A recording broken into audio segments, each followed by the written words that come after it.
अंकिता भंडारी हत्याकांड को लेकर एक बार फिर से सियासत गर्माती हुई नजर आ रही है। न्याय की मांग भी इस समय तेज होती हुई दिखाई दे रही है। तो वहीं दूसरी ओर समाजवादी पार्टी की सांसद डिंपल यादव ने इस मामले में तीखी प्रतिक्रिया व्यक्त की है। उन्होंने सरकार पर सवाल ही खड़े कर दिए हैं और उन्होंने कहा कि आखिर इस देश में बेटियां कब सुरक्षित होंगी। उन्होंने महिला सुरक्षा पर गंभीर चिंता जताई और प्रशासनिक कार्रवाई पर भी सवाल उठाए। डिंपल यादव ने कहा कि मेरी खुद की बेटी 19 साल की है और अंकिता के साथ हुई घटना के याद करते हुए उनकी आंखें नम भी हो गई हैं। उन्होंने कहा कि इस तरह की घटनाएं सुनकर हर माँ का दिल दहल जाता है और समाज में असुरक्षा की भावना बढ़ती है। उन्होंने प्रशासन की कार्रवाई पर सवाल उठाते हुए कहा कि जिस तरह से रिजॉर्ट पर बुलडोजर चलाया गया उससे सबूत नष्ट होने की आशंका है। उन्होंने कहा कि जब देश की बेटियां ही सुरक्षित नहीं है तो विकास की बात करना अधूरा है। डिंपल यादव ने आगे कहा कि किसी भी देश की तरक्की तभी संभव है जब वहाँ की महिलाएं सुरक्षित और सशक्त हों। आपको बता दें कि अंकिता भंडारी उत्तराखंड के ऋषिकेश स्थित वनतारा रिसोर्ट में काम करती थी और 18 सितंबर 2022 को लापता हो गई थी। बाद में उसकी हत्या का मामला सामने आया जिसमें रिसोर्ट मालिक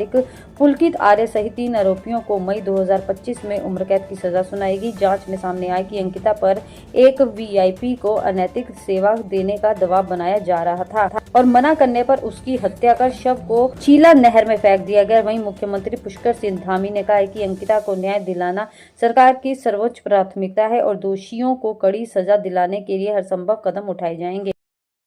जरूर से कहना चाहूंगी जो अभी हाल ही में उत्तराखंड में जो अंकिता भंडारी के साथ जो केस हुआ जहाँ पे इतनी छोटी सी बिटिया, क्योंकि मेरी खुद बेटी 19 साल की है, तो मैं इतना दुखी थी उस कांड को सुन के कि जिस तरह शासन प्रशासन ने बुलडोजर चला के उस पूरे रिजॉर्ट को तहस नहस कर दिया, सारे सबूत मिटा दिए और बात आई गई सी सवाल हो गई है। तो जब हमारी बेटियां सुरक्षित नहीं है जिस समाज में, तो वह देश कैसे आगे बढ़ सकता है, ये बहुत ही बड़ा प्रश्न चिन्ह है।